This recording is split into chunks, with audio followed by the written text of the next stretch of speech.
उसे कुछ न कुछ जरूर मिलता है।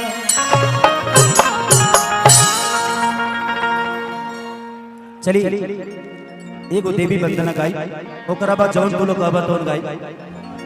एगो गाना हम आज आवत नहीं है तो बहुत पुरान गाना, जब हम 82 करत आनी ना, जब झलकुट्टन रामायण महाभारत दुगोला गावत आनी, वो बीच के एगो गाना कोनो लइका आज डल्ले रहे यूट्यूब पर, और गाना हमारे गावला और आज सुन के हमके ही अच्छा लगा।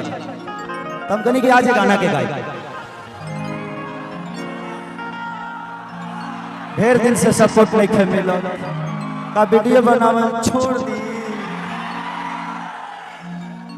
कि पता चल गइल बा मम्मी के कुछ बता मौसम के।